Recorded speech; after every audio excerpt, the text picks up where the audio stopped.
ಈ ವರ್ಷಾಂತ್ಯದೊಳಗೆ ಎಲ್ಲ ಪಂಚಾಯಿತಿಗಳಿಗೆ ಚುನಾವಣೆ ನಡೆಸಲು ಕ್ರಮ ಕೈಗೊಳ್ಳಲಾಗುವುದು ಎಂದು ಗ್ರಾಮೀಣಾಭಿವೃದ್ಧಿ ಮತ್ತು ಪಂಚಾಯತ್ ರಾಜ್ ಸಚಿವ ಈಶ್ವರ್ ಖಂಡ್ರೆ ತಿಳಿಸಿದ್ದಾರೆ.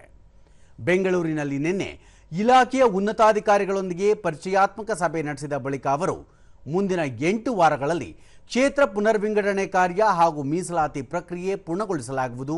ನಂತರ ರಾಜ್ಯ ಚುನಾವಣಾ ಆಯೋಗ ಚುನಾವಣೆ ಪ್ರಕ್ರಿಯೆ ನಡೆಸಲಿದೆ ಎಂದರು.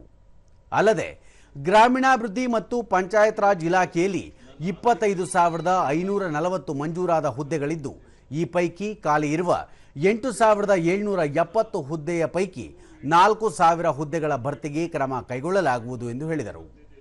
ಗ್ರಾಮೀಣ ಭಾಗದ ಜನರಿಗೆ ಶುದ್ಧ ಕುಡಿಯುವ ನೀರು ಪೂರೈಕೆ ಮಾಡುವುದು ಎಲ್ಲ ಪಂಚಾಯಿತಿಗಳ ಆದ್ಯ ಕರ್ತವ್ಯವಾಗಿದ್ದು, ಯಾವುದೇ ಕಾರಣಕ್ಕೂ ಕಲುಷಿತ ನೀರು ಸರಬರಾಜಾಗದಂತೆ ಎಚ್ಚರ ವಹಿಸಿ ಎಂದು ಸಚಿವರು ಇದೇ ವೇಳೆ ಅಧಿಕಾರಿಗಳಿಗೆ ಸೂಚಿಸಿದ್ದಾರೆ. ಜನರ ಒಂದು ಅಪೇಕ್ಷೆ ಅಲ್ಲ, ಅವಶ್ಯಕತೆ.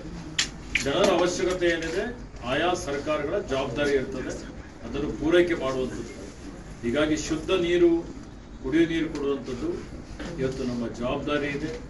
ಆ ನಿಟ್ಟಿನಲ್ಲಿ ಜಲ್ ಜೀವನ್ ಮಿಷನ್ ಇರ್ಬೋದು, ಜಲಧಾರೆ ಕಾರ್ಯಕ್ರಮ ಯೋಜನೆ ಇರ್ಬೋದು, ವರ್ಲ್ಡ್ ಬ್ಯಾಂಕ್ ಏಡೆಡ್ ಪ್ರಾಜೆಕ್ಟ್ಸ್ ಇರ್ಬೋದು, ಅಥವಾ ಈಗ ಏನು ಬೇಸಿಗೆಯಲ್ಲಿ ನಾವು ತುರ್ತು ಕುಡಿಯುವ ನೀರಿನ ಯೋಜನೆ ಮಾಡಲಿಕ್ಕೂ ಸಹಿತ ಸರ್ಕಾರ 117 ಕೋಟಿ ರೂಪಾಯಿ ಈಗಾಗಲೇ ನಾವು ಬಿಡುಗಡೆಯನ್ನು ಮಾಡಿದ್ದೇವೆ ಮತ್ತು ಅತ್ಯಂತ ಯಶಸ್ವಿಯಾಗಿ ಕುಡಿಯುವ ನೀರಿನ ಸಮಸ್ಯೆಯನ್ನು ಬಗೆಹರಿಸಿದ್ದೇವೆ ಅನ್ನುವಂಥ ಮಾತನ್ನು ಹೇಳಲಿಕ್ಕೆ ಬಯಸ್ತೇವೆ.